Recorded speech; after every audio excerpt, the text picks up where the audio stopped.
Boa tarde, galera. Tudo bem com vocês? Hoje vamos continuar trabalhando lei de prisão temporária.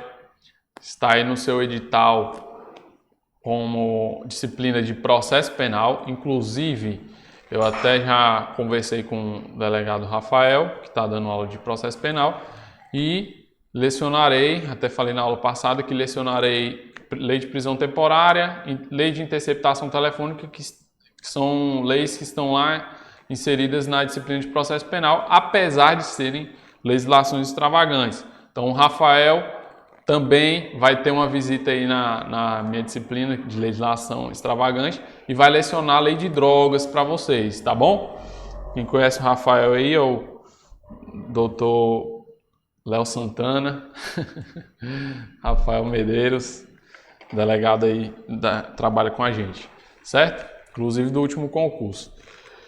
Pessoal, trabalhávamos a lei de prisão temporária, paramos mais ou menos aqui, que é o rol taxativo. Rol taxativo que cabe, né? É possível o cabimento da prisão temporária. E aí nós temos homicídio doloso. Falei com vocês que o rol, apesar de existir até hoje, ele está um pouco desatualizado. Tanto é que, por exemplo, ele não faz menção aos outros parágrafos do homicídio doloso. Ele faz menção aqui ao estupro, mas não faz menção ao estupro de vulnerável, conforme vocês podem ver. Faz referência ao atentado violento ao pudor, que hoje não há uma previsão expressa do delito, atentado violento ao pudor. É um antigo artigo 214, que hoje está inserido no próprio delito de estupro. Então, apesar de ser possível o cabimento, nós não falamos mais em atentado violento ao pudor, mas sim em estupro, tá bom? Nós aí temos o rápido violento, que estaria inserido hoje na extorsão. Epidemia com resultado morte ainda existe. Envenenamento de água potável também existe. Desde que seja qualificado pelo resultado morte aí também, né? ou qualificado pelo resultado morte, na verdade.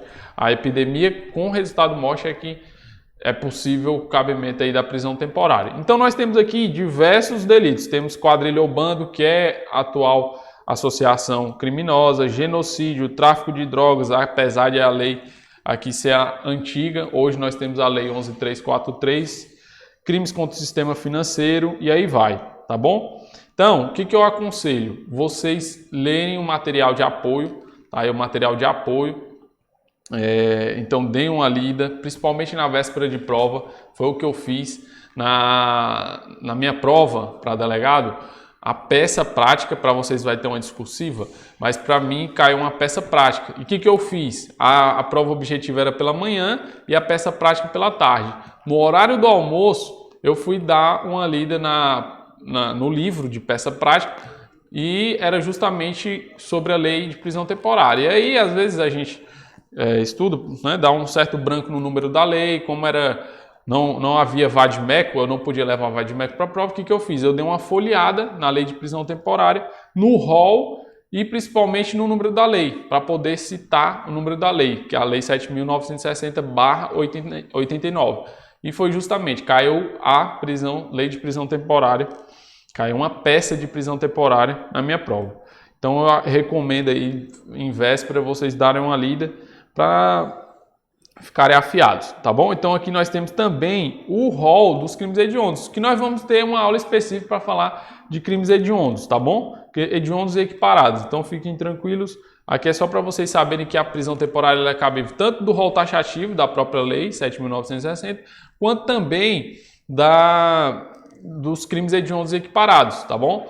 A única diferença é que lá, na lei de crimes hediondos, nós vamos ter um prazo estendido. Ao invés de a prisão ser pelo prazo de 5 dias, podendo ser prorrogável por mais 5 dias, em se tratando de crimes hediondos, nós vamos ter um prazo de 30, prorrogável por mais 30, certo?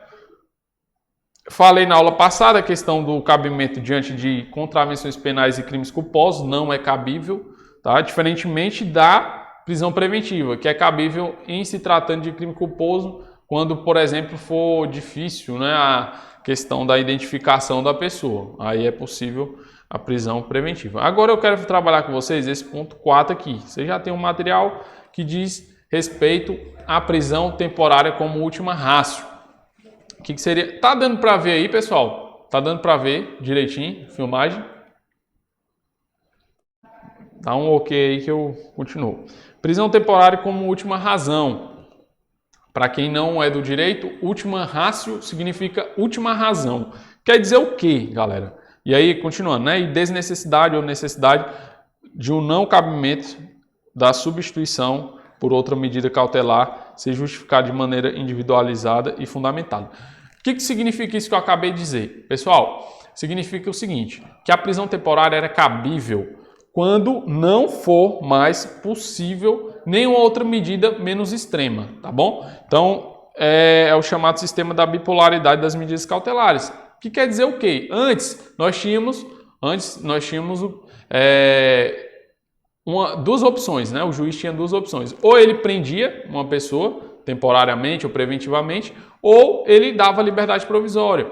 Hoje não. Hoje nós temos que as medidas cautelares diversas da prisão, que foi inserida aí pela Lei 12.403 de 2011. Já é algo antigo, tem 10 anos aí, mas saibam que hoje nós temos isso. Nós temos a prisão preventiva ou temporária e nós temos a liberdade provisória, mas também temos o meio termo, tá bom? Temos o meio termo que são as medidas cautelares diversas da prisão.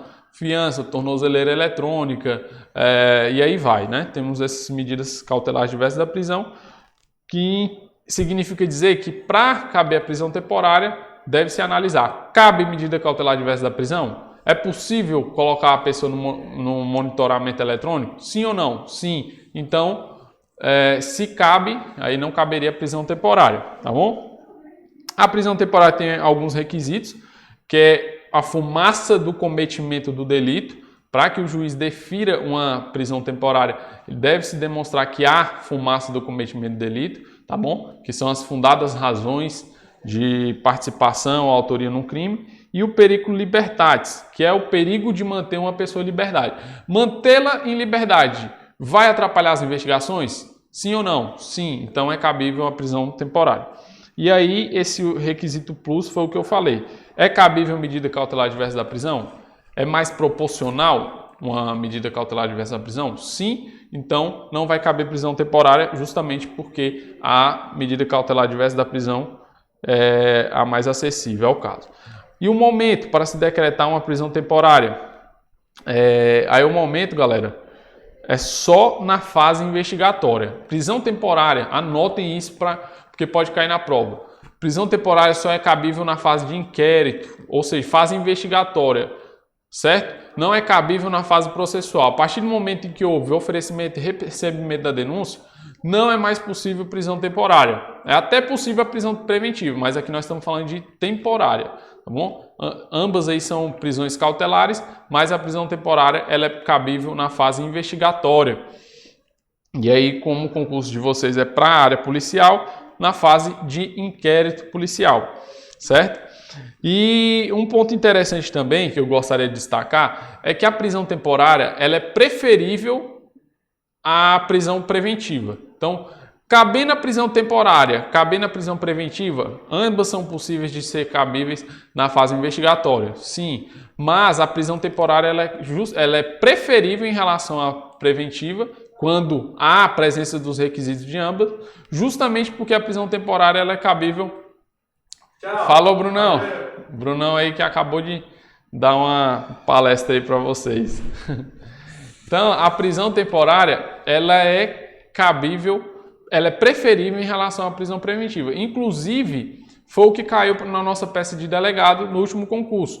Era uma situação em que tinha os requisitos tanto da preventiva quanto da temporária, mas a prisão temporária ela é preferível quando estamos aí diante de uma fase investigatória, justamente porque ela só é cabível na fase investigatória. Então, é a prisão de excelência da fase investigatória, anotem isso, tá?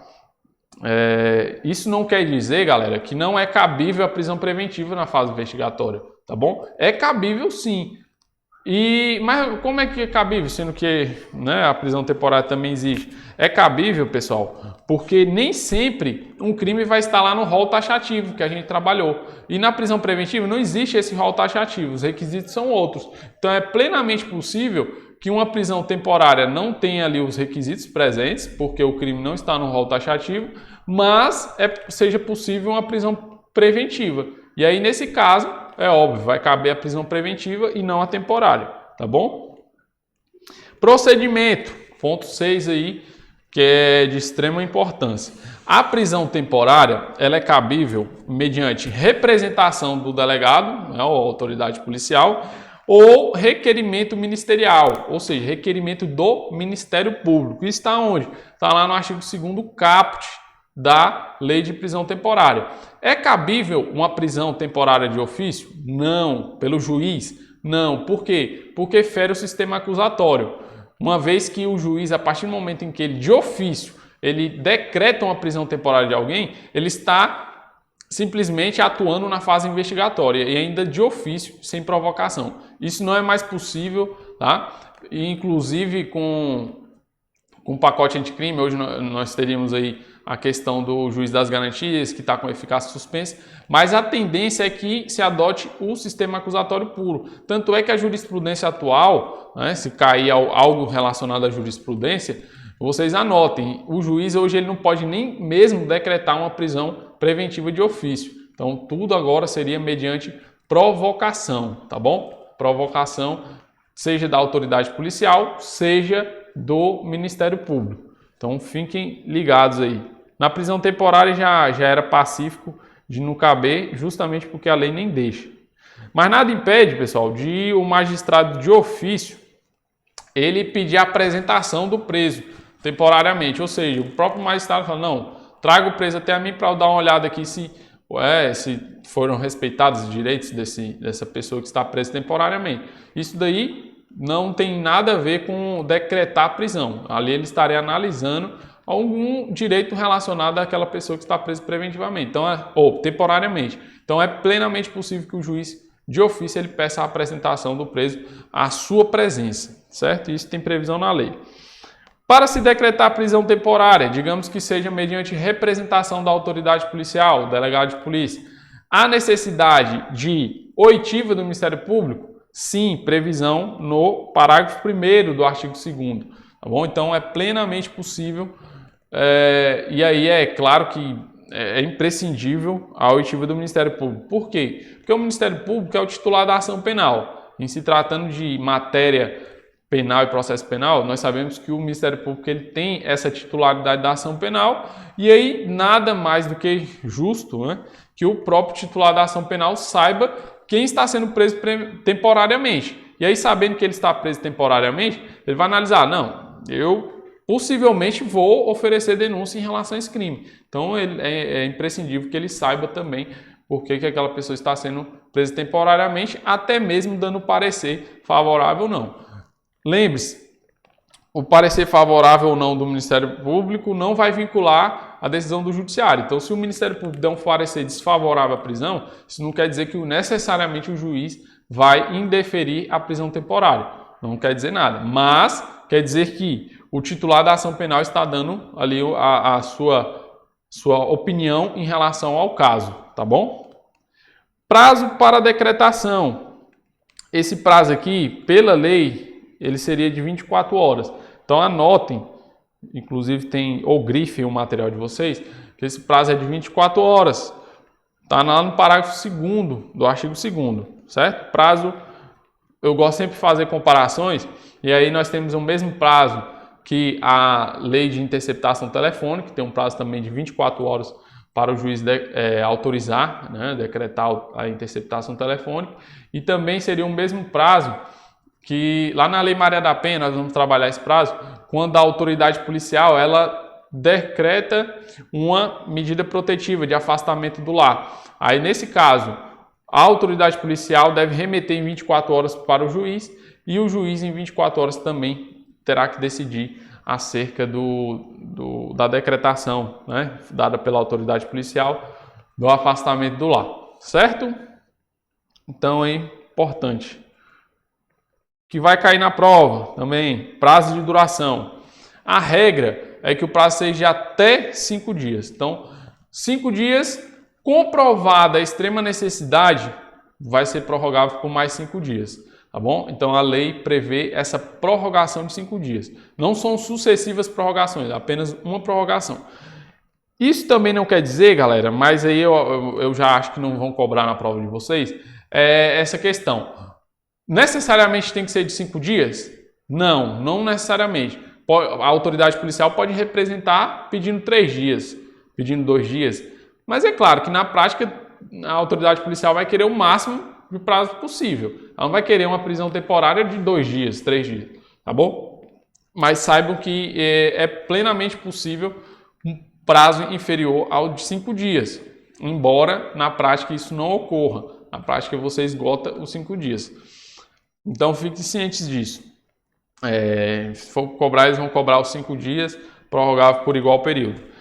Lá, ou esse aqui, de 30 dias. Por quê? Porque, como eu falei, a lei de crimes hediondos e equiparados, ela traz um prazo estendido para a prisão temporária. Então, ao invés de ser um prazo de 5, prorrogável por mais 5, em caso de extrema comprovada necessidade, nós vamos ter aí um prazo de 30, prorrogável mais 30, devido à gravidade do crime. Então, na prática, quando a autoridade policial geralmente está investigando um homicídio, raramente você vai ver um homicídio simples, você vai ver mais um homicídio qualificado. Então, você vai representar pela prisão temporária e aí o prazo seria de 30 dias, certo?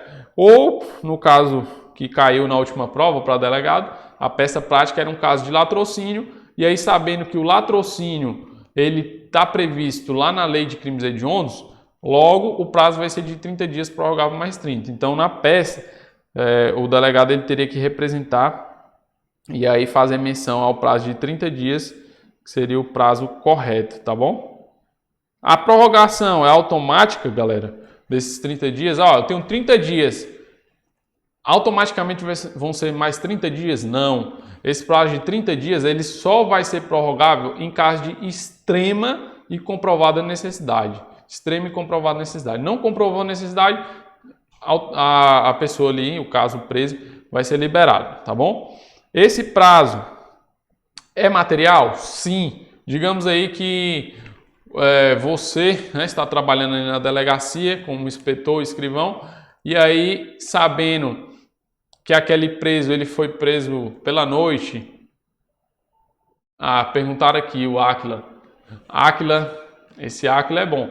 No PIC também é possível, professor? É possível, tá bom, Áquila? É possível. Não vai cair essa questão do PIC. Eu gosto sempre de falar algo mais, mas fiquem tranquilos que não vai cair, tá bom? Não acredito em algo com tanta profundidade, mas aí eu trago só para vocês terem ciência. Então é plenamente possível, viu, Áquila? Vamos lá. Prazo material. É um prazo material. Então, continuando o exemplo aqui. Então, digamos aí que esteja eu e o Áquila, nós fizemos a prisão aí de uma pessoa, né, às 11 horas, encontramos ela na rua, e aí, 11 horas da noite, foi presa. Demos cumprimento à prisão temporária. Faltou 1 hora para acabar o dia. E aí, galera? Vocês acham que faltando 1 hora, já conta como um dia ou não? O que vocês acham? E a resposta é o quê? A resposta é que conta como um dia. Por quê? Prazo material. Ali, a restrição da liberdade. Havendo restrição da liberdade, já conta como um dia, tá bom? Então, ali já considera-se como um dia. E aí, restariam mais 4 dias, justamente porque é prazo material. Diferentemente do prazo processual. Prazo processual, a gente sabe que se for prazo processual, conta no dia posterior, mas não se trata de prazo processual, mas sim material. Então, se vier algo nesse sentido, já saiba.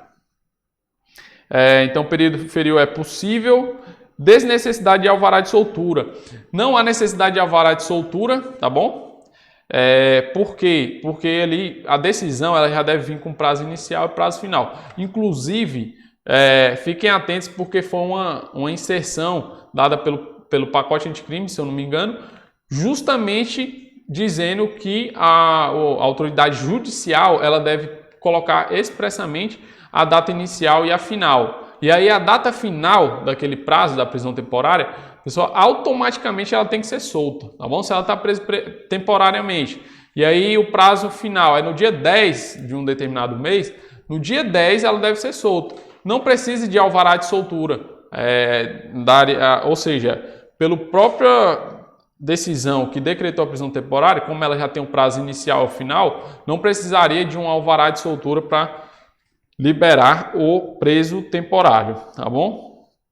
E aí a separação do preso temporário, a lei traz expressamente, o preso temporário ele deve ficar separado dos demais presos, seja do preso preventivamente, seja do condenado, tá bom? Então fiquem cientes aí que a lei traz a separação e a própria lei de execução penal também traz algumas separações. A lei de execução penal que fala sobre preso provisório e preso definitivo, ela vai dizer o seguinte, vai dizer que o preso, digamos, o preso que cometeu um crime sem violência, ele vai ficar... O preso provisório que cometeu um crime sem violência, ele vai ficar separado do que cometeu um crime com violência, que vai ficar separado do crime que cometeu um crime hediondo. E aí esses presos provisórios também vão ficar separados dos presos definitivos.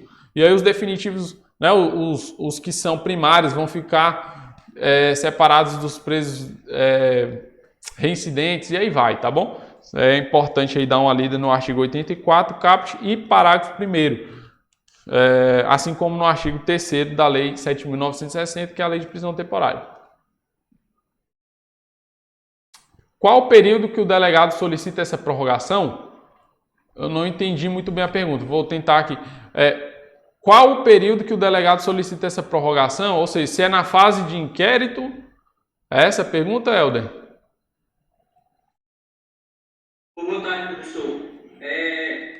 Assim, ele espera terminar os 5 dias do prazo da prisão ou ele solicita antes? Muito boa. Ótima pergunta, ótima pergunta. Helder, no mínimo, você já tem... Pela lei, você tem que ter o quê? Você tem que analisar ali, esperar esgotar, né? Por quê? Porque ainda está em vigência e ali ainda no último dia, você ainda tem algo que demonstre ou não a imprescindibilidade da prisão. Então, digamos, está no 5º dia. Pode ser que no 5º dia você consiga realizar a sua diligência e não seja mais uma prisão imprescindível. E aí você não vai ter como pedir a prorrogação. Porque se você, digamos, vamos colocar que seja o prazo de 5 dias. No 3º dia você já quer pedir a prorrogação. Seria inviável. Por quê? Porque em tese você ainda tem mais 2 dias. Nesses 2 dias você pode elucidar o crime e aí não tem mais necessidade de prisão. Então por isso que não pode ser antes, tá bom? Mas na prática, o que você vai fazer? Você vai fazer o seguinte, você já vai deixar a sua peça pronta, porque você sabe que a situação está difícil. Aí você vai deixar a sua peça pronta e protocolar no último dia. O correto seria esse, você não tem como protocolar antes de finalizar o prazo, justamente porque pode ser que no último dia você consiga elucidar o crime. Certo, Helder? Aí um ponto interessante também que eu fiz questão de colocar, que diz respeito à lei de abuso de autoridade. Nós vamos trabalhar essa lei.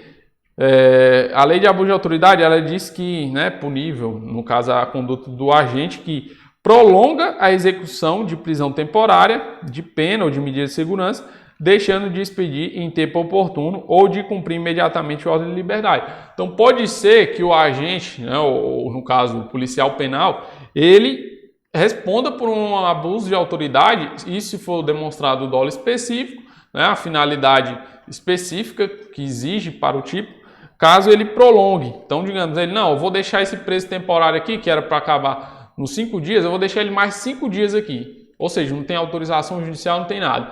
Mesmo assim, o policial penal quer manter aquela pessoa que estava presa temporariamente, além da quantidade de dias que estava determinado na decisão. Aí a própria lei traz essa previsão aí, incluindo o preso temporário, certo? Aí o ponto 10, nós temos o plantão permanente do Poder Judiciário e do Ministério Público. Por que esse plantão permanente? Como eu falei lá no início da aula, a gente sabe que antigamente tínhamos o quê? Aquela questão a prisão por arrebatamento, ou seja, a pessoa era levada para a delegacia, muitas das vezes sem ter cometido um determinado crime, e aí não tinha autorização judicial alguma para manter aquela pessoa presa. E aí, o que a lei fez? Ela, não, vamos regulamentar esse tipo de situação, criando a prisão temporária. E aí hoje é exigível que seja por determinação judicial e que a pessoa tenha cometido no mínimo um crime, tá? E aí qual a ideia do plantão? O plantão, funcionamento do plantão em 24 horas, é que não haja justificativa alguma para uma autoridade policial ou um agente ou não, inspetor, escrivão, levar aquela pessoa para a delegacia no final de semana sob o argumento de que só tem judiciário no meio de semana. E aí é aquela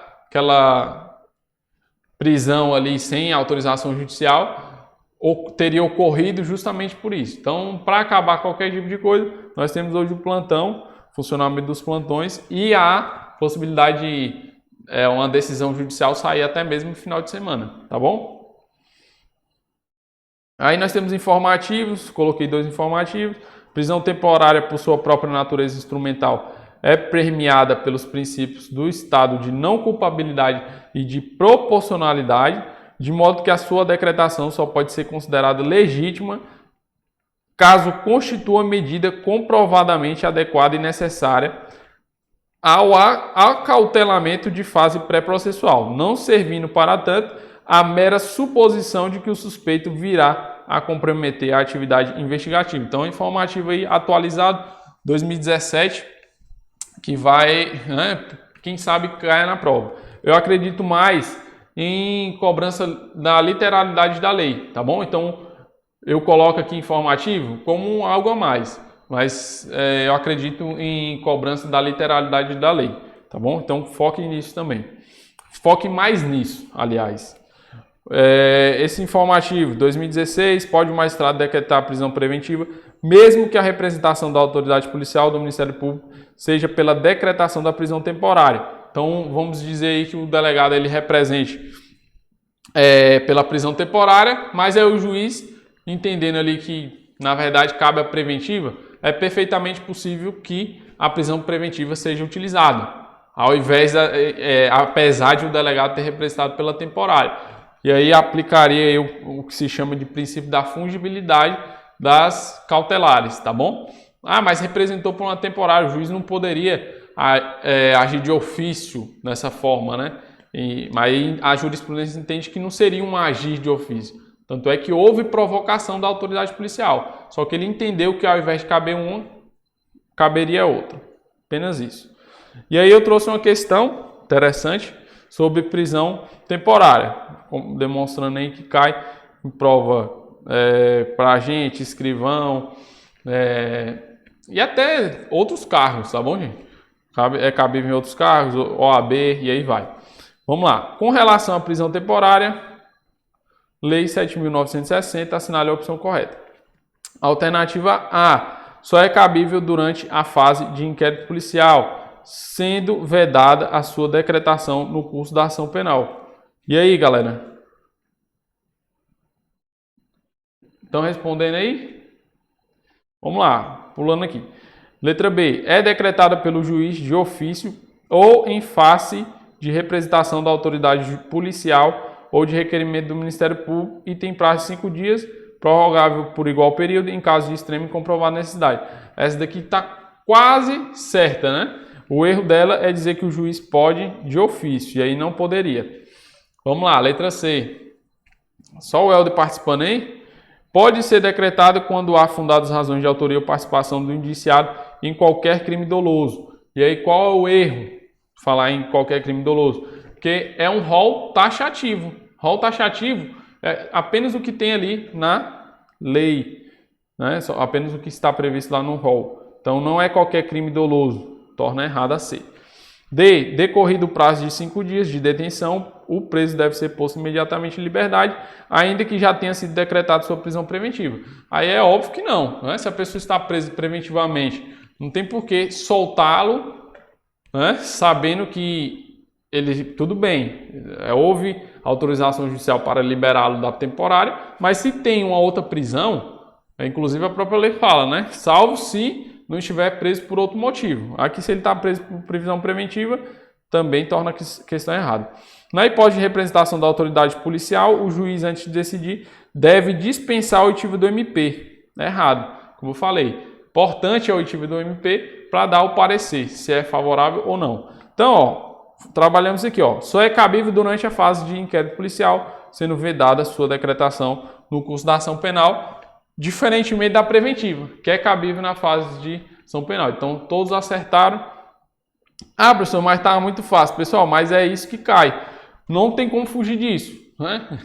Seja qual cargo que você for prestar, vai cair isso aqui de prisão temporária, tá bom? Então, nós vamos trabalhar agora uma outra lei. Oi, pode falar. Essa questão da... Tudo bem que não está correta, mas estaria vago em relação ao PIC também, que ele fala só em inquérito policial. Não, mas a lei... Lembra que eu... Entre as outras, realmente não está correta, porque todas estão erradas. Mas qual é o seu nome mesmo? É o Áquila. Áquila, é o seguinte, eu trouxe a questão do PIC, mas a lei, ela fala em inquérito. A lei fala em inquérito. Essa questão aqui, vocês podem ver que ela cobra basicamente a literalidade da lei. Todas as questões aqui, elas não tentam fugir da literalidade da lei. Apesar de não ser o texto copiado e colado, mas você entende ali, ao auxiliar a lei, que ali ela está cobrando o que está na lei, né? Não tem jurisprudência. A questão do PIC é mais algo doutrinário. Então, esqueça essa questão do PIC, tá? Esqueça. Eu falo isso no meu livro lá de leis penais, na visão do STJ, STF e TSE, mas esqueça para esse concurso, tá bom? Esqueça. A gente tem que focar no concurso que a gente realmente vai prestar, e ali eles não vão cobrar essa questão do PIC. Vai por mim, viu? Principalmente concurso policial, que ainda há uma certa resistência. Na doutrina há resistência, falar, não, cabe no PIC? Tem gente que vai dizer que não. Então, como é literalidade da lei, não há uma profundidade, fique tranquilo aí que essa daqui é a mais certa. Concordo com você que se fosse num concurso mais denso, ela estaria aparentemente errada. Mas fique tranquilo aí, viu? O Anderson não vai ficar chateado, não. Bora lá, vamos para a lei de Maria da Penha. Vamos lá? Alguma dúvida, galera? Alguma dúvida, Áquila? Só um instante, pessoal. Que é o Adam, o fera. Pois é, galera. Nas próximas aulas vamos trabalhar outras legislações. Essa legislação que nós vamos trabalhar hoje eu considero ela de extrema importância, viu? Lei Maria da Penha. Não é importante apenas para carreiras policiais, é importante para a carreira jurídica. Então, cai todo tipo de certame, inclusive OAB. Quem for prestar OAB amanhã, saiba aí que vai ser uma possível questão. Tá bom? Então, primeiro... Oi! Aqui é o Paulo Monteiro, boa tarde. Professor, eu queria tirar uma dúvida seguinte. O Estatuto da Polícia Civil é no seu voto ou é... não. Professor Alain. Vai ser o professor Alain. Que é delegado de Jujoca. Ele é delegado de... Hoje ele não está mais em Jujoca, não. Ele está em Caucaia. Delegado Alain, muito bom. Vamos lá. Análise geral da Lei Maria da Penha. Todo mundo aí sabe de notícias, né, relacionadas à violência doméstica. E vocês, como futuros policiais, vocês vão se deparar quase todo dia com a violência doméstica. Não tem como. Em relação à violência contra a mulher. É inevitável, né? Infelizmente temos violência quase todo dia na verdade. Na delegacia de vocês vão se deparar com a situação, se você for escrivão, vai ter lá a representação, o requerimento, né, para uma medida protetiva. Então vocês vão se deparar com a situação de violência doméstica e familiar contra a mulher. Então tá no edital e vai cair alguma coisa, podem ter certeza. Então por isso que eu quero dar uma atenção especial a essa lei. Então, como surgiu a Lei Maria da Penha? O aspecto histórico surgiu de uma recomendação da OEA que condenou o Brasil à criação de uma legislação específica de proteção à mulher. Então não tínhamos, até 2006, uma legislação que protegesse a mulher. Infelizmente o Brasil teve que ser condenado para poder criar essa lei, né? Não partiu de livre e espontânea vontade. Num primeiro momento, assim que surgiu a Lei Maria da Penha, houve questionamentos quanto à sua constitucionalidade. Por quê? Porque para alguns a lei ela protegia a mulher demasiadamente e não protegia o homem. E aí o homem ele ficava desprotegido pela legislação, ao ponto de não ter também direito a medidas protetivas, né, de urgência, e aí vai. Apesar das discussões, hoje é pacífico na jurisprudência de que a Lei Maria da Penha ela é constitucional. O que é constitucional, para quem não é direito?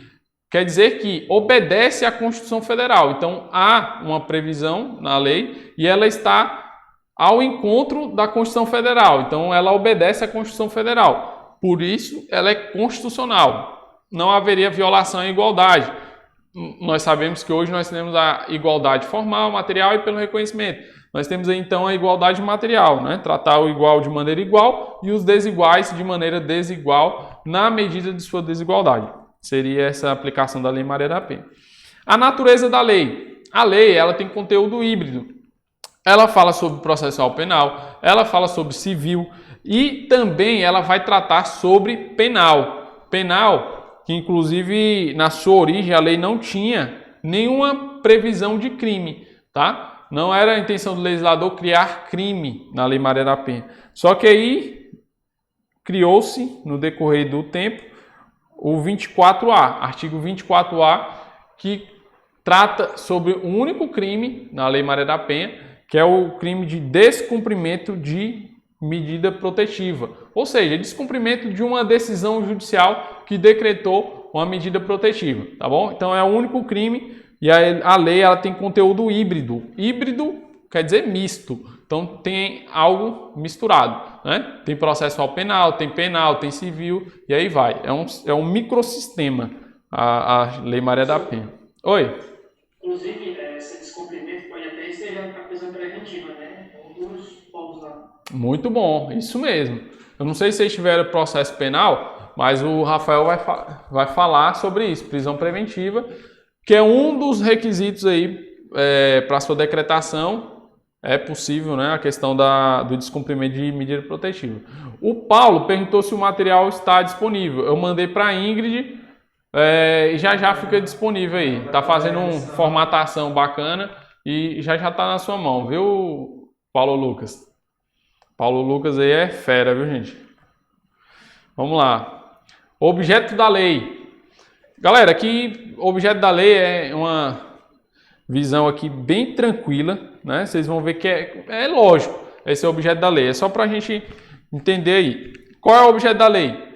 Coibir e prevenir a violência doméstica e familiar contra a mulher, né? O intuito da lei é justamente evitar que a mulher, né, seja agredida, apesar de ainda existir a violência, mas o intuito é esse. O intuito é fazer com que a mulher não seja mais agredida. Tanto é que a cada dia há alterações legislativas com o intuito de coibir esse tipo de violência. Hoje, não era uma redação originária, mas hoje, se a pessoa, né, se o infrator agride uma mulher e aí a mulher fica lesionada, ele teria o quê? Que ressarcir, né, os danos causados. Inclusive, ressarcir ao próprio SUS. Né, tem previsão nesse sentido. Prestar assistência à mulher, ao SUS aí, pelo fato de o Estado ter que custear, né, o tratamento da mulher, e aí como, né, o Estado ele não... o intuito aí é fazer com que o agressor ele entenda, olha, você é que trouxe prejuízo e dano a essa mulher, então você é que vai ressarcir, nós vamos trabalhar, né, cuidar, mas você vai ter que ressarcir o Estado, né, o próprio SUS. É uma previsão recente, 2019. Prestar assistência à mulher vítima de violência doméstica e familiar, proteção para a mulher vítima, criação de juizados de violência doméstica e familiar contra a mulher. Então, seria o objeto da lei. Nem todo lugar tem um juizado de violência doméstica e familiar contra a mulher, mas, assim que for possível, vai haver essa criação. Tá? Agora, vamos falar sobre violência doméstica e familiar contra a mulher, o âmbito de violência doméstica. Aí vocês têm que entender que a Lei Maria da Penha ela tem uma amplitude, ela tem uma atuação ampla. E aí as violências possíveis, elas podem ser tanto no âmbito doméstico, quanto no âmbito familiar, quanto nas relações íntimas de afeto. E o que seria essa do âmbito doméstico? O que seria o âmbito doméstico? É o espaço de convívio permanente de pessoas com ou sem vínculo familiar, inclusive as esporadicamente agregadas. Então, eu vou dar um exemplo aqui para vocês do que seria violência no âmbito doméstico.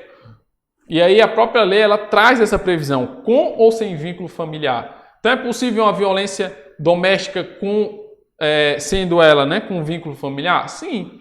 Né? O irmão agride uma irmã, ou o pai agride a filha, digamos, que já tem a maioridade, né, mas continua morando na residência, e aí vai. Né? Seria uma situação em que há um vínculo familiar. Mas é possível também sem vínculo familiar. E aí, sem vínculo familiar, eu vou citar um exemplo aqui da situação de a família ter uma empregada doméstica na residência, né, ou ter uma diarista. É perfeitamente possível a aplicação da Lei Maria da Penha. Digamos que o patrão agrida, né, a moça que trabalha na casa, né, a diarista.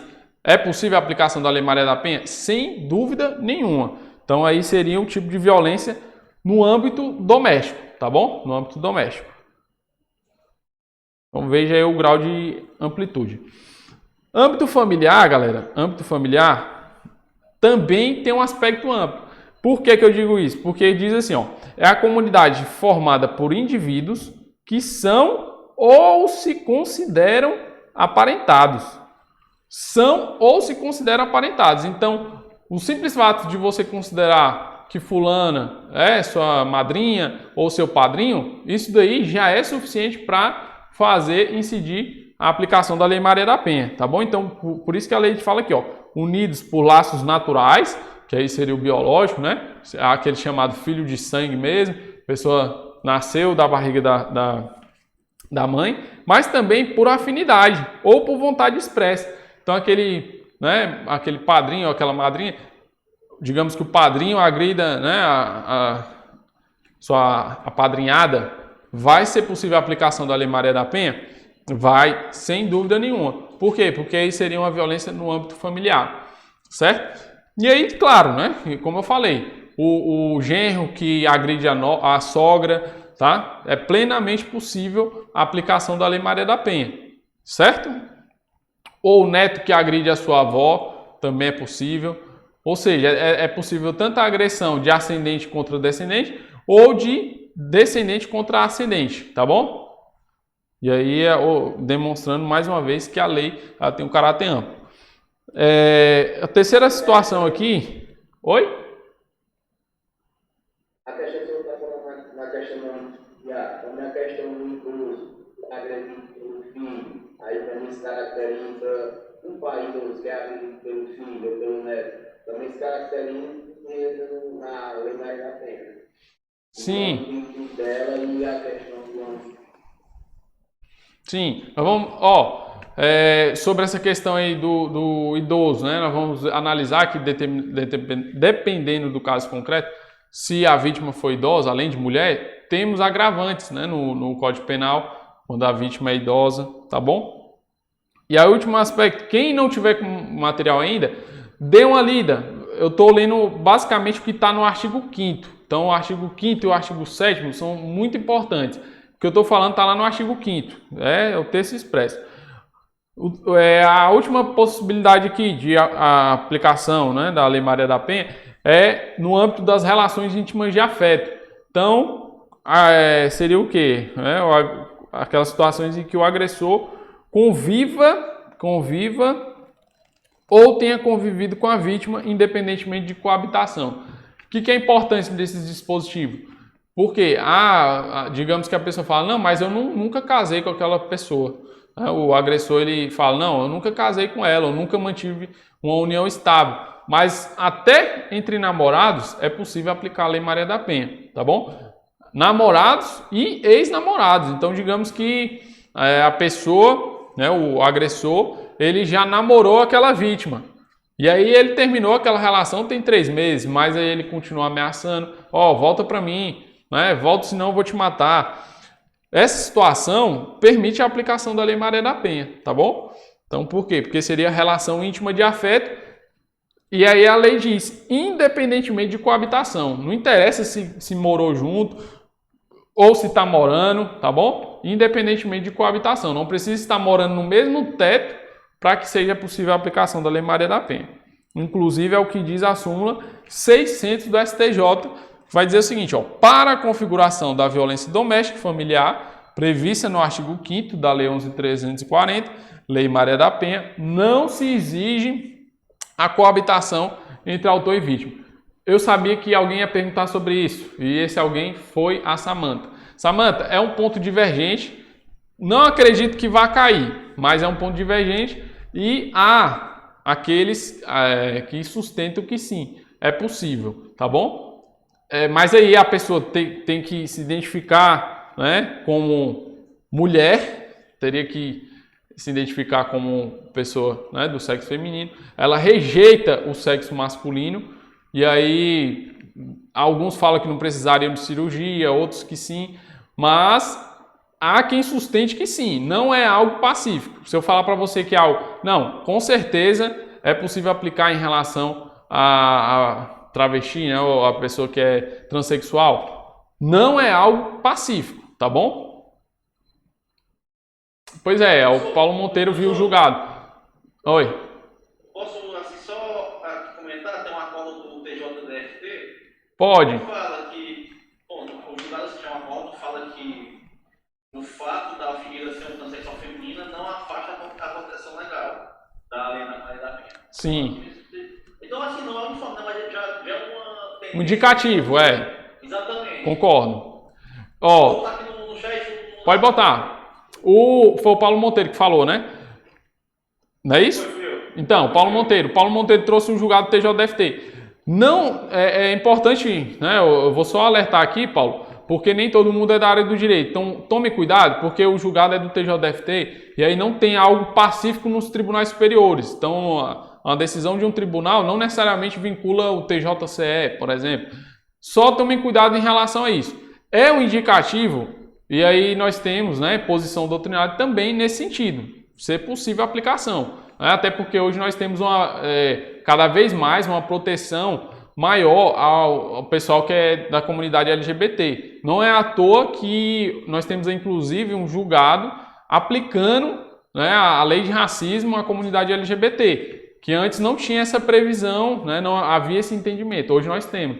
Então, cada vez mais, né, nós temos essa tendência de se aplicar. Mas tome cuidado que não é algo pacífico e, a depender do que cair na prova, você vai sentir que não, se aplica. Se cobrar isso daí, nesse sentido, é possível que a parte, né, há um entendimento nesse sentido, vocês podem marcar perfeitamente que sim. Mas não acredito que vão cobrar algo nesse sentido, até porque é algo divergente, pode gerar recursos e anulação da questão, e a banca não quer isso, ela quer simplesmente questões que não venham, né, trazer uma certa polêmica e anulação, tá bom? Mas ótima observação, viu, Paulo? Muito, muito bom mesmo. Essa é a tendência. Sujeitos da violência doméstica, que era algo que eu entraria. Sujeitativo, galera, o que eu vou colocar aqui? Sujeitativo pode ser qualquer pessoa, pode ser homem, pode ser mulher, né? Pode ser qualquer tipo de pessoa. Então, o sujeitativo, ele pode ser um homem, pode ser até a mulher. Então, já há julgados no sentido de que uma irmã agrediu a outra, né? E havia uma vulnerabilidade em relação à outra. É plenamente possível a aplicação da Lei Maria da Penha.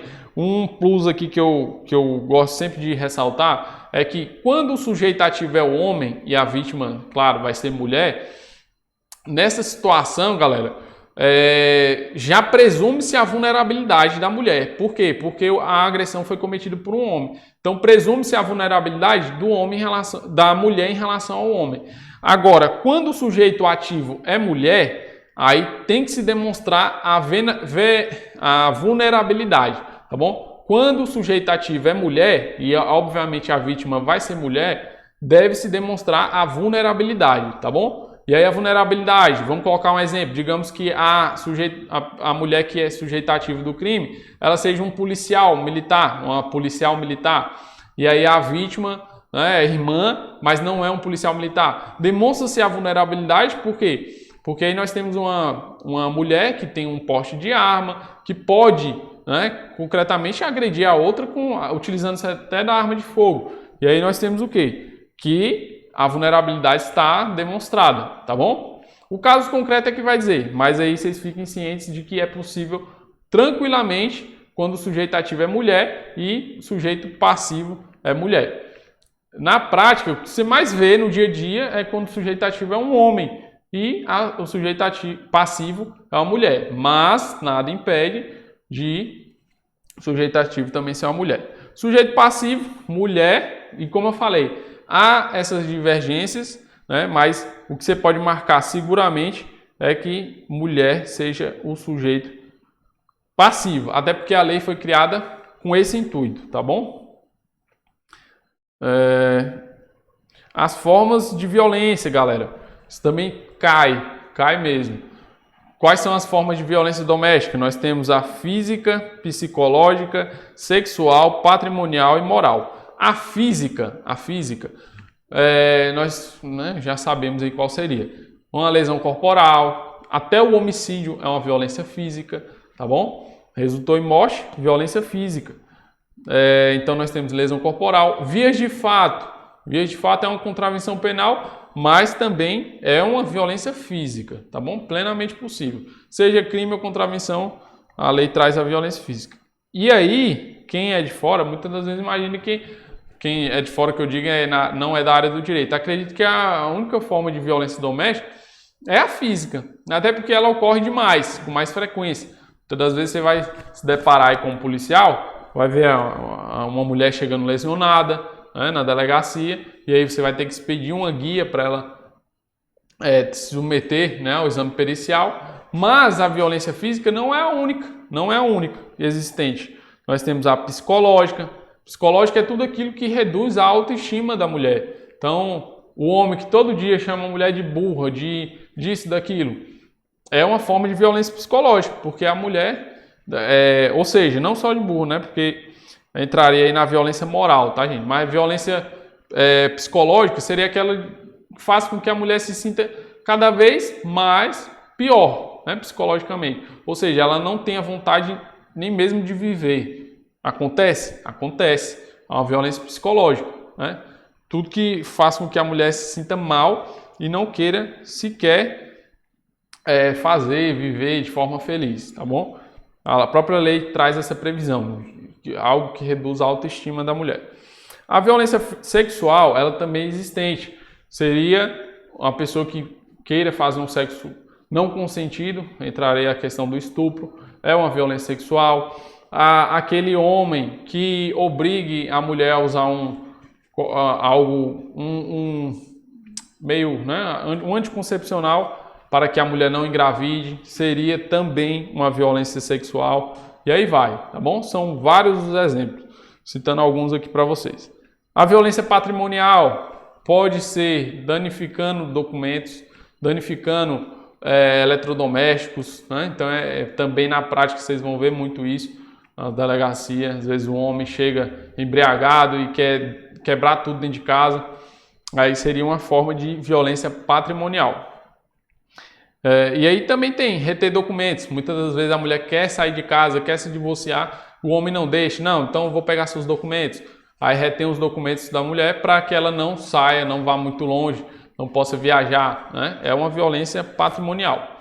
E aí nós temos a violência moral, que seriam os crimes contra a honra. Então isso é interessante, porque na prática alguns podem confundir e até na prova, tá? Que a violência moral, ela diz respeito aos crimes contra a honra, que seria injúria, difamação,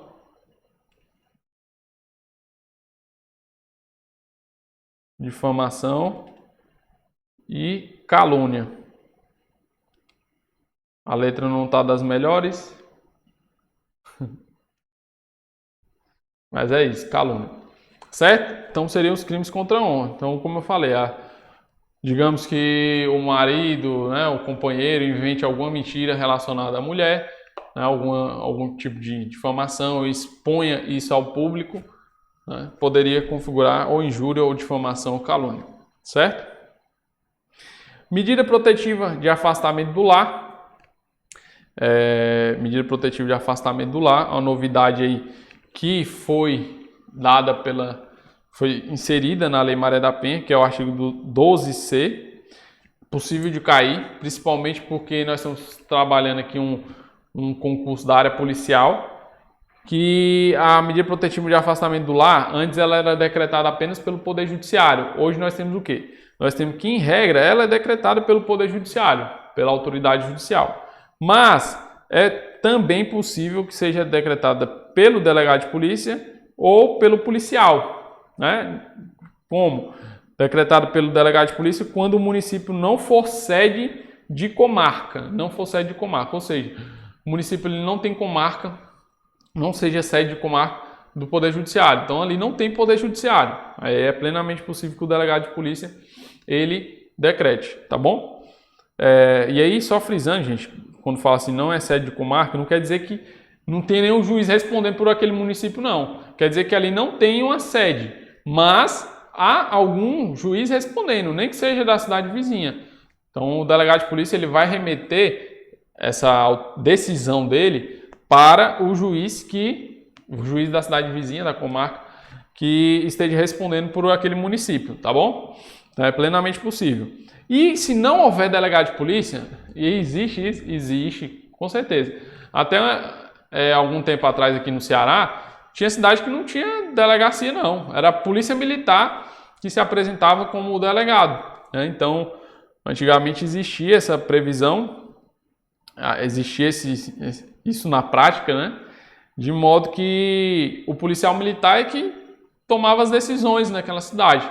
Muitas das vezes era o sargento, quando não tinha sargento era o soldado. E a lei trouxe essa previsão, tá bom? Se não tiver delegado, não tiver juiz naquele município, é plenamente possível que o policial decrete. Aí policial em sentido amplo, né? Pode ser o policial militar, o escrivão, né? E aí vai. Agora é interessante aqui, gente, por quê? Porque chegaram a questionar se isso seria constitucional ou não, mas é plenamente constitucional porque aqui visa proteger a mulher, né? Proteger a mulher. Às vezes o juiz ele não pode dar uma resposta de imediato, e aí como o intuito é proteger a mulher, você vai, né, decidir ali de imediato. Precisa ter a representação para fins criminais. O Paulo Lucas aí trouxe, né? Vamos lá. Se tiver alguma dúvida, pode falar, gente. Em 24 horas, esse é o prazo, né, que o delegado tem ou o delegado ou o policial tem para mandar para a autoridade judicial. Então, fiquem ligados, gente. Fiquem ligados, por quê? Porque alguns podem confundir, mas vocês não vão confundir. Esse prazo aqui é de 24 horas, tá? Eu até falei na aula lá de prisão temporária que esse prazo aqui seria o de 24 horas que o delegado ou o policial tem para remeter para o Poder Judiciário. E aí o prazo é de 24 horas. E o juiz tem 24 horas também para decidir. Olha, eu mantenho a decisão do delegado. Olha, eu mantenho a decisão do policial militar, do policial civil que decretou o afastamento do lar. Então vejam que aqui o prazo é de 24 horas. Mas também há uma outra previsão na Lei Maria da Penha, em que o prazo é de 48 horas. E aí é quando a própria autoridade judicial decide. Aí, digamos, e aí não seja a autoridade policial. Vou dar a diferenciação aqui. Digamos que, né, haja Poder Judiciário naquele local, haja uma sede do Poder Judiciário, e aí o delegado, e aí a mulher que foi vítima de violência doméstica, ela requer a medida protetiva. Ela fala, delegado, eu quero a medida protetiva. O delegado, tudo bem, você quer? Então vamos fazer aqui o requerimento, né, demonstrando ali que realmente ela foi vítima. E aí o delegado ele tem 48 horas, tá? Aqui é a mulher requerendo e há Poder Judiciário naquele local, né? Há uma sede do Poder Judiciário. Nesse caso, tem aí 48 horas para o delegado remeter para o Poder Judiciário e o Poder Judiciário tem 48 horas para decidir, tá? Inclusive, isso daqui é o mais comum, Esse de 24 horas é quando não tem Poder Judiciário, né? E aí o delegado ele decide tomar aquela decisão de afastar. Aí quando o delegado toma essa decisão de afastar, é que ele tem um prazo de 24 horas para remeter e o juiz tem mais 24 horas para decidir, homologando ou não a decisão do delegado. Aqui, galera, é um raciocínio que eu acho bacana vocês fazerem para diferenciar, é que aqui o delegado está deixando para o juiz, ó, tá aqui, estou mandando em 48 horas para Vossa Excelência decidir. Aí o juiz vai decidir com mais calma. Aqui é porque o delegado decidiu assumir a responsabilidade, não só o delegado, mas o policial. Ele assumiu essa responsabilidade. E aí entende-se que precisa de um prazo menor, né, para que seja remetido ao Poder Judiciário, porque não é o juiz que está decidindo, tá? Não é o juiz. O juiz ele vai ter que acatar ou não a decisão do delegado ou do policial. Aí o prazo é mais curto, tá bom? Mais curto para saber se foi feito, né, de forma correta ou não, tá bom? Medidas serem tomadas pelo delegado, isso é importante, principalmente da área policial. E aí nós temos um rol, né? Eu vou trabalhar aqui com vocês esse rol.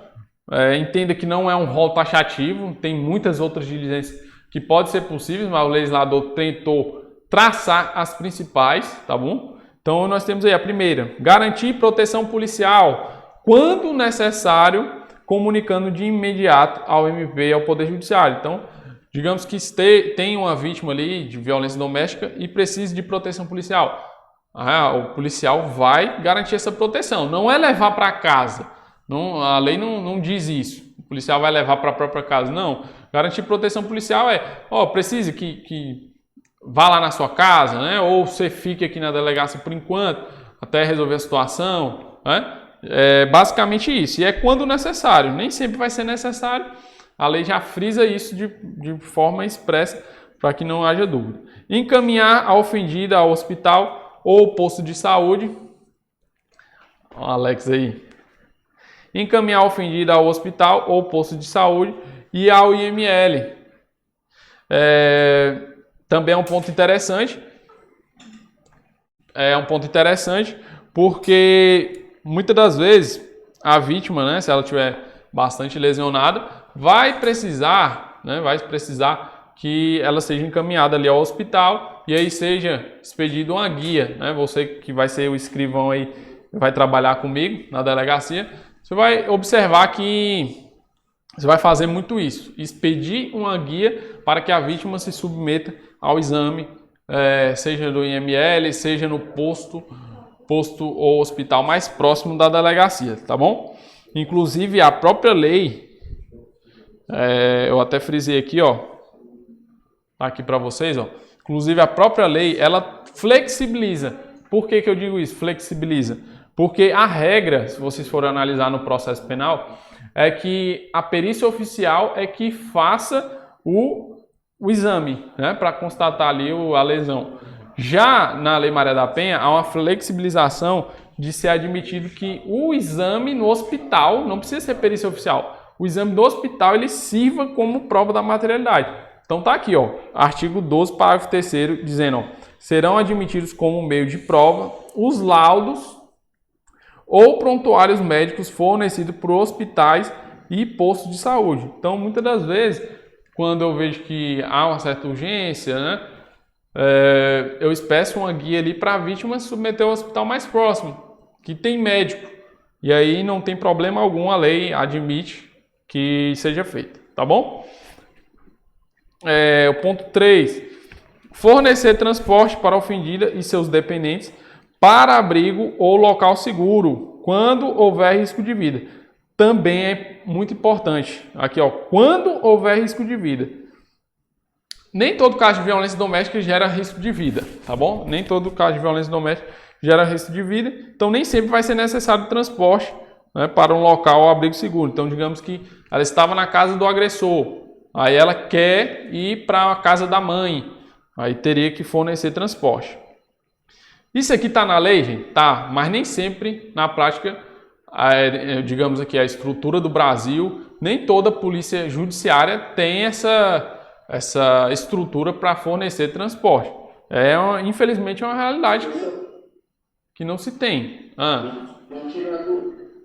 Aqui nesse ponto 4, se necessário acompanhar o medido para assegurar retratos pertencentes do local da ocorrência ou do domicílio da comunidade. No caso, é competência da Polícia Civil, mas ela pode solicitar a Polícia Militar aqui. Pode. Isso, no caso. Pode perfeitamente. No local lá, Como eu falei. gente suficiente para. Como eu falei, Paulo. Aqui é medidas a serem tomadas pelo delegado de polícia. Nada impede que o delegado, Polícia Militar, dê um apoio a essa mulher que está precisando, né, retirar os pertences. Sem problema. Até porque, Paulo, nem todo mundo, nem toda cidade tem delegacia de polícia. Muitas das vezes quem vai socorrer ali é o policial militar. Por quê? Eu já digo isso para vocês. O efetivo da Polícia Civil é 1000 vezes inferior ao da Polícia Militar. Então, não tem Polícia Civil em todo o município. E aí quem vai ter que socorrer é Polícia Militar. A lei, ela não engessa ao ponto de falar, não, aqui, né, medidas a serem tomadas pelo delegado de polícia. Não, peraí, gente. A lei ela não engessa, né? Você precisa saber o que está ali realmente no texto, mas ela não engessa ao ponto de falar, não, só é Polícia Civil, não. Tá bom? Fiquem tranquilos aí. O importante é saber o que está na lei, a intenção do legislador. Mas na prática vocês vão ver que... Oi? Muitas vezes, na prática, eu já presenciei o fato de o delegado solicitar que a Polícia Militar faça isso. E muitas das vezes a Polícia Militar não vai, e a vítima lá fica, abre navios, porque a Polícia Militar é uma corporação, né? A Polícia Civil é outra. Sim. De certa forma, não existe hierarquia entre elas. Não existe. Muitas das vezes, a Polícia se nega a fazer tal procedimento, porque diz que não é competência dela. Infelizmente, aí nós vamos entrar num aspecto prático que não vai cair na prova, mas o importante é que se tenha uma integração naquele município. Pelo menos eu prezo por isso no município que eu trabalho, e aí os policiais militares atendem sim ao pedido. Mas nem todo lugar vai ter isso, entendeu, Paulo?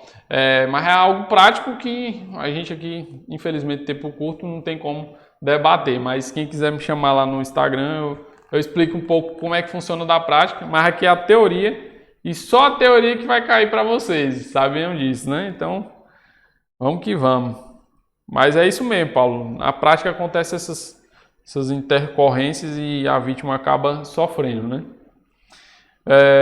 O Paulo já falou esse ponto, né? Retirada dos seus pertences do local da ocorrência ou do domicílio da família. Informar o ofendido os direitos a ela conferidos nessa lei e os serviços disponíveis. Então é básico isso daí, né? É demais, Paulo. Demais. Então é básico isso daí. O delegado, né, o policial, você, futuro escrivão, inspetor, deve expressar ali, né, falar os direitos que ela tem. Não se engane. Na prática, muitas das vezes a mulher não sabe nem o direito que ela tem, a não ser de registrar um boletim de ocorrência e pedir uma medida protetiva, mas ela tem muito mais direito que isso, né?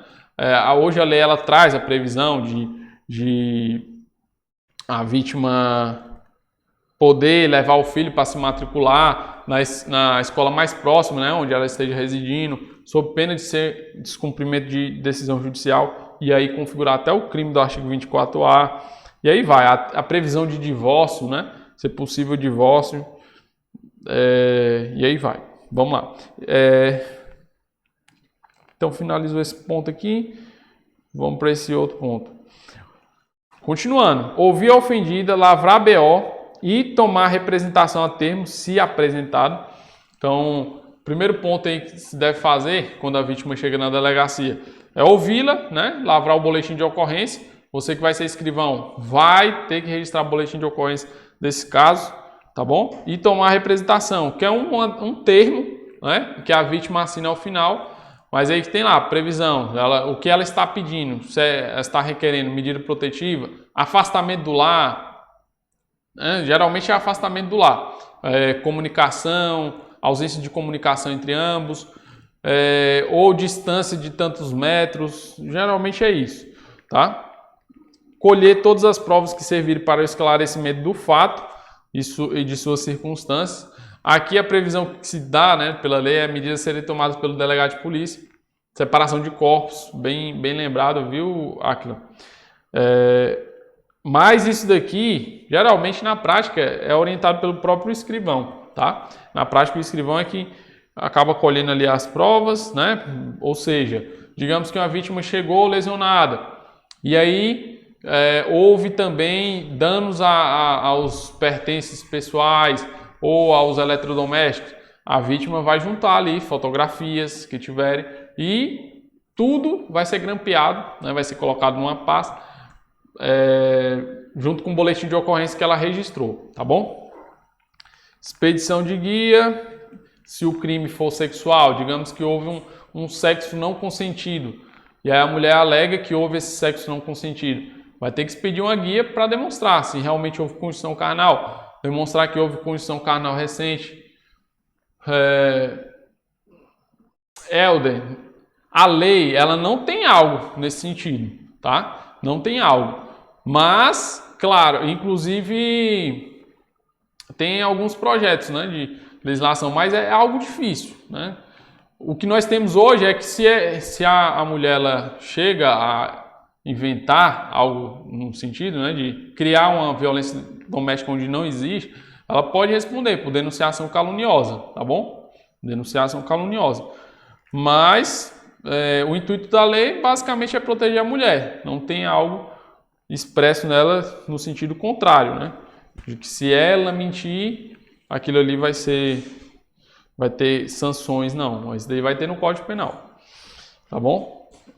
Aí o prazo que eu falei, o de 48 horas, é esse aqui, remeter no prazo de 48 horas, expediente apartado ao juiz, com o pedido da ofendida, para a concessão de medidas protetivas de urgência. Então fica ligado nesse prazo, porque se difere daquele de 24 horas, tá bom? Determinar que se proceda ao exame de corpo de delito da ofendida e requisitar outros exames periciais necessários.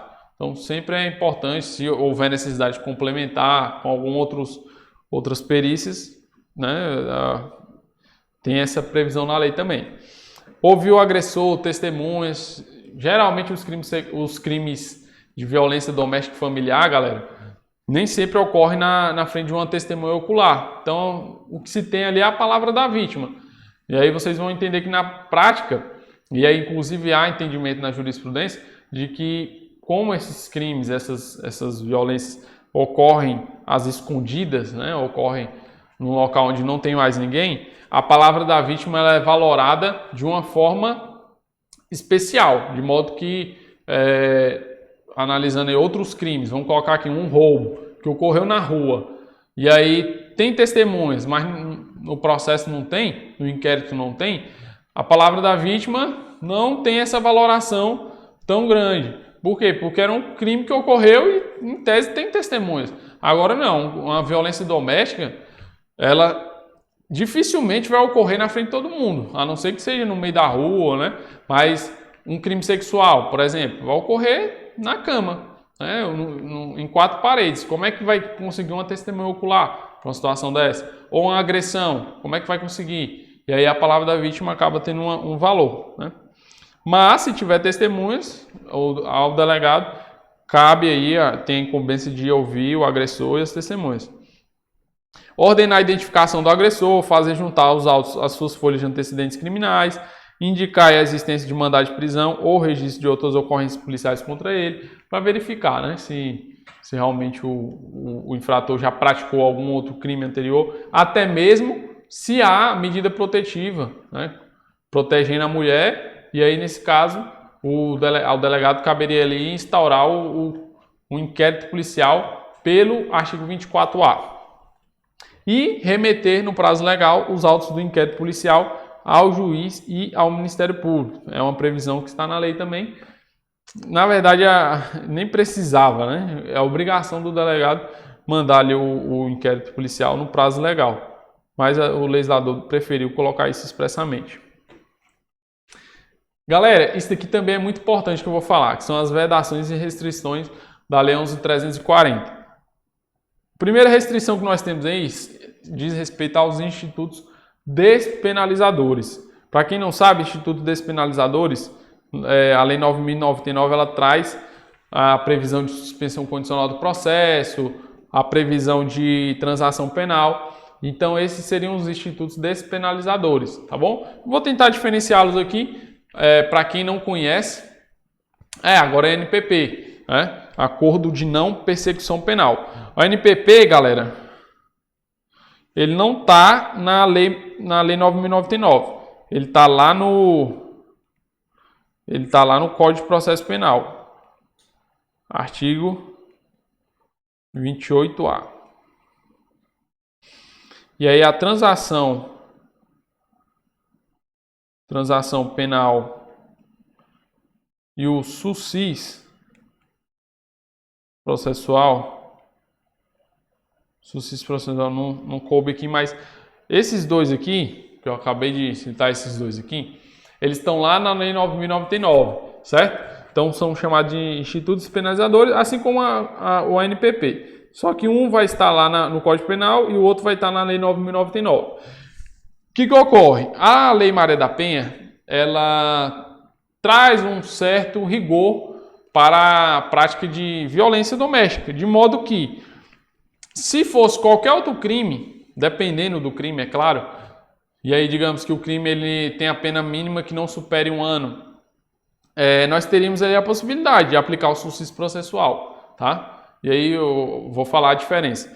Transação penal. Transação penal seria um acordo celebrado naquelas infrações em que a pena máxima ela não ultrapassa 2 anos. Então nós temos ali uma situação de cabimento da transação penal, certo? Já a suspensão condicional do processo também seria um certo tipo de acordo, só que o processo vai ficar suspenso, tá? Suspenso por um determinado prazo, tá? Mas ele só é cabível quando as infrações, a pena mínima dela, ela não ultrapassa 1 ano. Então, enquanto na transação penal seria quando a pena máxima não ultrapassa 2, na suspensão condicional do processo nós temos quando a pena mínima não ultrapassa 1 ano. Então, pode ser que caiba até num crime em que a pena máxima ultrapassa 4, mas a mínima não ultrapassa 1 ano. Então, é plenamente possível o cabimento do SUSIS processual. Isso daí é uma matéria específica, tá? Mas eu tentei conceituar aí para que vocês pelo menos tivessem uma certa noção. Em relação à transação penal, suspensão condicional do processo, nós temos um posicionamento pacífico de que não é cabível em se tratando de violência doméstica familiar contra a mulher. Tá bom? Então não é possível a aplicação, a concessão desses institutos despenalizadores. Tá? O acordo de não persecução penal também, né, tem posicionamentos. Apesar de ser um instituto novo, nós temos aí que é inaplicável em relação à Lei Maria da Penha, certo? Por quê? Porque o intuito é justamente esse, vedar qualquer tipo de benefício para aquele que agride uma mulher no contexto de violência doméstica, tá bom? Então vamos lá. Tem aqui a súmula 536, que vai dizer, a suspensão condicional do processo e a transação penal não se aplicam na hipótese de delitos sujeitos ao rito da Lei Maria da Penha. Nós temos também a súmula 542 do STJ, que vai dizer: a ação penal relativa aos crimes de lesão corporal resultante de violência doméstica contra a mulher é pública e incondicionada. Isso aqui, galera, interessante, eu acabei colocando aqui pelo seguinte, vou explicar. A regra nos crimes, né, vamos colocar aqui uma lesão corporal leve. A regra é que na lesão corporal leve, nós temos o quê? Temos que a ação penal ela vai ser pública condicionada à representação. Quer dizer que vai haver... Faltam 10 minutos, Ana? Para acabar tudo? É mesmo. Então vamos lá. A regra é que nós temos aí um crime de ação penal pública condicionada à representação. Tá? Mas, na Lei Maria da Penha, ação penal pública condicionada. Na Lei Maria da Penha, a regra vai ser diferente. Se a lesão corporal for leve, até mesmo a culposa, a ação penal ela vai ser pública incondicionada à representação. Tá bom? Então anotem isso daí, tem no material de vocês também.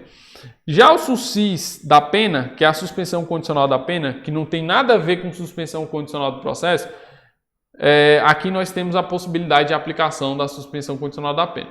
Então anotem isso, porque se cair na prova, vocês vão estar diferenciados aí dos demais candidatos, tá bom? Então não cabe transação penal, não cabe suspensão condicional do processo, né? Não caberia a ANPP também, que é Instituto Novo. A ação penal pública seria incondicionada, né, até mesmo nas lesões corporais leves e culposas, não aplicando o que tem lá na Lei 9.099, que diz que a ação penal pública é condicionada à representação, né, no caso de lesão. Na Lei Maria da Penha não tem isso, não tem essa aplicação na 9.099. Aí aqui, a única coisa que se tem de possível seria a suspensão condicional da pena, tá? Que não há vedação. Princípio da insignificância, por exemplo, é possível? Não, não é possível, tá? Foi um arranhão que deu no braço da mulher, o agressor deu no braço da mulher. Mesmo assim não é possível, mesmo sendo um arranhão, porque não se aplica o princípio da insignificância, tá bom? Então, outro ponto interessante também, retratação. A lei fala na verdade fala em renúncia, né? O artigo 16 da Lei Maria da Penha vai falar em renúncia, mas nós sabemos que o renúncia ele deve ser interpretado como uma retratação. Foi uma atecnia utilizada pelo legislador e aí acabou confundindo os institutos e se trata de uma retratação. Crimes de ação penal pública condicionada, por exemplo, né? Uma ameaça, nós temos aí que é possível a retratação. Tá? Por quê? Porque a lei ela não veda a retratação nos crimes de ação penal pública condicionada. A única coisa que ela veda é nos crimes de ação penal pública incondicionada, né? Então, assim como na regra geral também a ação penal pública incondicionada não é possível retratação. Aí um ponto interessante é que na ação penal pública condicionada a retratação é diferente. Tá? A retratação é diferente. Ao invés de a vítima se retratar na delegacia, hoje não tem essa possibilidade. Digamos que a vítima acabou de comparecer à delegacia e fala assim: delegado, eu quero representar contra esse fulano, ele me ameaçou. Tudo bem, vou aqui registrar o boletim de ocorrência, eu, escrivão Áquila, e aí assinou, aí ela fala: não, agora eu não quero mais não, eu quero retratar. É possível se retratar? Não.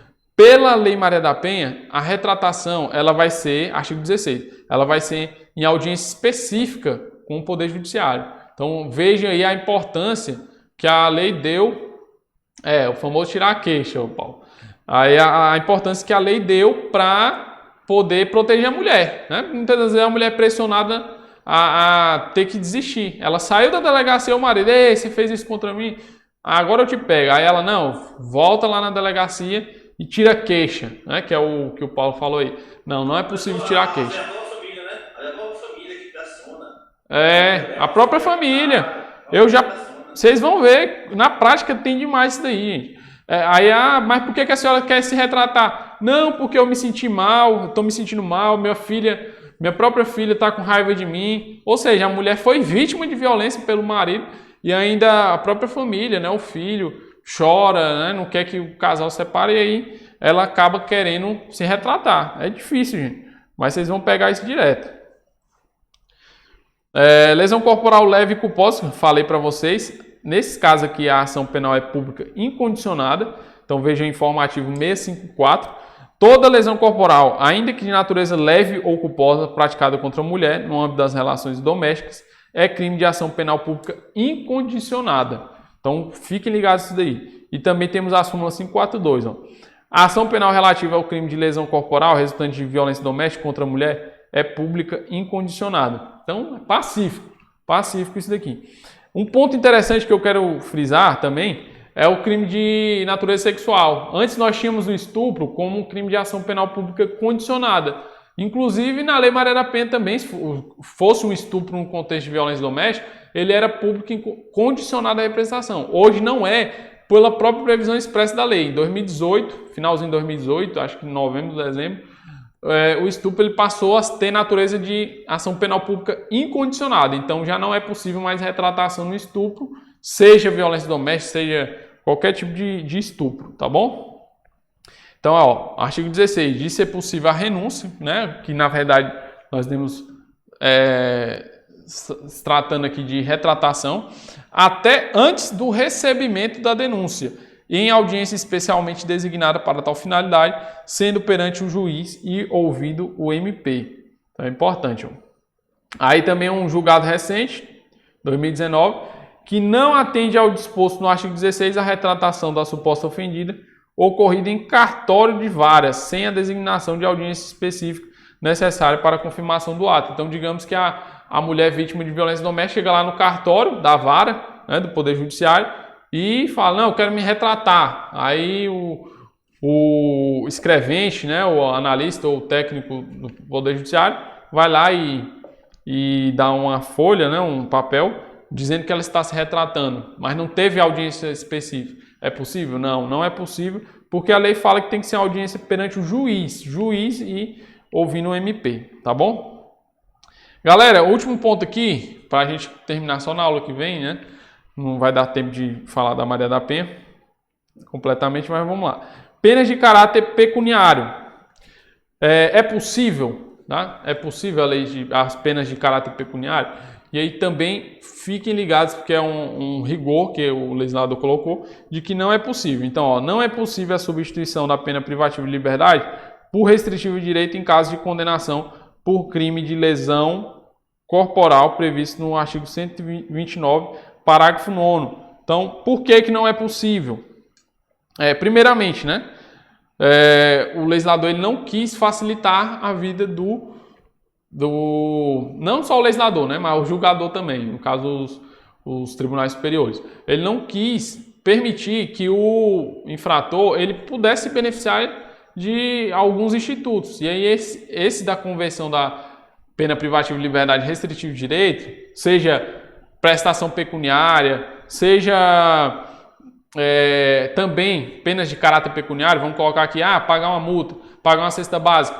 Isso é possível? Não é possível. Por quê? Porque foi se observando, ou seja, antigamente, né? Observava que, vamos colocar aqui um exemplo prático. Digamos que fosse possível que o infrator ele pagasse com cesta básica, né? Ele agrediu a própria esposa e pagasse com cesta básica. Visualizou-se aí que poderia ser punido duas vezes a família. Primeiro, porque a mãe foi agredida, e segundo, que ele ia pagar a cesta básica tirando um valor que era para a família, ou seja, que era para fazer as compras do mês. Aí ele vai lá e paga a cesta básica, ou seja, ela ia ser punida duas vezes. Apanhou e ainda teve ali os mantimentos retirados da casa para que o infrator pudesse pagar a pena. Então, por isso que não é possível a conversão em restritiva de direito, e aí qualquer restritivo de direito, né? E também não é possível em relação à pena de caráter pecuniário, que aí no caso seria pagamento de cesta básica, e aí vai, tá bom? Então veja aí, a prática de crime ou contravenção contra a mulher com violência ou grave ameaça no âmbito doméstico impossibilita a substituição da pena privativa de liberdade em restritivo de direito. E aí, sei lá, digamos que a pena restritiva de direito seja a pessoa prestar um serviço em um determinado hospital. É possível? Não é possível, tá? E a própria lei lá diz expressamente, vocês vão analisar o material de vocês, tem lá, dizendo que não pode ser uma pena de multa, cesta básica, tá bom? Aí vai.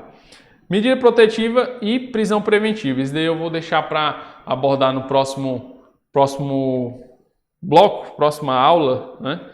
E aí nós vamos finalizar a Lei Maria da Penha e vamos trabalhar uma outra legislação extravagante, certo? Deu para entender aí, galera? Nos veremos na semana que vem. Forte abraço e até mais. Valeu!